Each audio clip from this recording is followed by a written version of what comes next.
কি সর্বনাশ করলে শফিক। আল্লাহ শফিকের বুকে বাদ করো, শফিকের বুকে যেন ধরাম করে বাদ করো। আমার কি সর্বনাশ করতেছে। কোনো আমার দিকে আর ফিরে তাকাচ্ছে না, এখন অন্য মেয়েদেরকে নিয়ে ফুর্তি করে বেড়াচ্ছে। এখন তাহলে আমার লাইফটা কি হবে?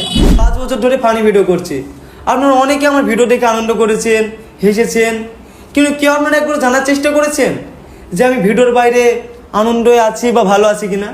কেউ জানা। পল্লীগ্রাম টিভি চ্যানেলের জনপ্রিয় ইউটিউবার শফিককে নাকি এইমাত্র ফাঁসির রায় দিল আদালত। ধর্ষণের কারণে শেষ পর্যন্ত শফিকের আর রক্ষা হলো না। ইতিমধ্যে শেষ পর্যন্ত আদালত তাকে শেষ রায় দিয়েই দিল। তো বন্ধুরা, কেন শফিক একটা মেয়ের জীবন নষ্ট করে দিল? তাছাড়া এই ঘটনাটা কতটুকু সত্য কি মিথ্যা? অনেকেই বলতেছে এই তারা নামের মেয়েটিকে শফিক বিয়ে করেছে, এমনকি তাকে রেখেই অনেক মেয়ের সাথে রুম ডেট করতেছে, আর সে কারণেই ধর্ষণের মামলা দিয়ে দেয়। তবে ইতিমধ্যে শফিকের শাশুড়ি অর্থাৎ তারার মা শফিক এমনকি তারার সাথে কি হয়েছে সবকিছু খুলে বলল। তো সেই ভিডিওটি আপনাদের মাঝে দেখাতে চলেছি। তাছাড়াও শফিক কি ফাঁসির হাত থেকে বাঁচতে পারবে? তাছাড়া পল্লীগ্রাম টিভি চ্যানেল শফিককে কেনই বা বাদ দিল, এর পেছনের আসল রহস্য কি? তো চলুন বন্ধুরা, আমরা বাড়তি কথা না বলে ভিডিওতে চলে যাই। মেয়েটাকে শফিক ধর্ষণ করেছে, সত্যটা আজকের ভিডিওটাই তোমরা জানতে পারবে। এই মেয়েটার মার কাছে ফোন করে তোমাদেরকে সত্যটা জানাবো। শফিককে তো গ্রেপ্তার করা হয়েছে, এটা তোমরা কম বেশি সবাই জানো, কিন্তু শফিকের গ্রেপ্তারের পেছনে কাদের হাত আছে?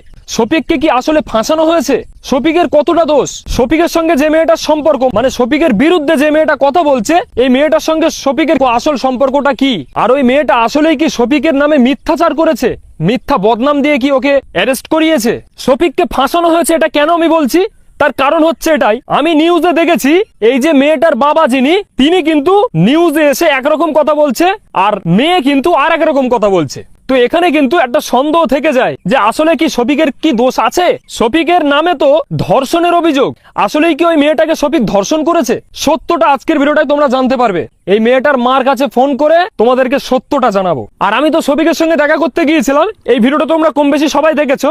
শফিকের সঙ্গে দেখা করে বাড়ি আসার পরে শফিকের 2 বন্ধু রুবেল আর রাকেশ, এরা কিন্তু আমাকে ফোন করে হুমকি দিয়েছে আমার চ্যানেল নষ্ট করে দেবে। আমি এটা নিয়ে 2টো ভিডিও বানিয়েছি, 2টো ভিডিওতেই তোমাদেরকে বলবো বলেছিলাম এই ঘটনাটা, কিন্তু আমি বলতে পারিনি। আজকের ভিডিওটাই রুবেল আর রাকেশের পরিচয় তোমাদেরকে জানাবো। আর এরা শফিকের সঙ্গে দেখা করে বাড়ি আসার পরে আমার সঙ্গে কি ব্যবহার করেছে সেই রেকর্ডিংটা আমি তোমাদেরকে শোনাবো। গাইস, শফিককে আসলে কারা ফাঁসিয়েছে? এই যে তারা নামের মেয়েটা, এই মেয়েটা কি শফিককে ফাঁসিয়েছে নাকি রুবেল আর রাকেশ শফিককে ফাঁসিয়েছে? প্রচুর ঘটনা আছে গাইস, আজকের ভিডিওতে তোমরা সত্যটা জানতে পারবে যে আসলেই শফিককে ফাঁসানো হয়েছে নাকি ফাঁসানো হয়নি।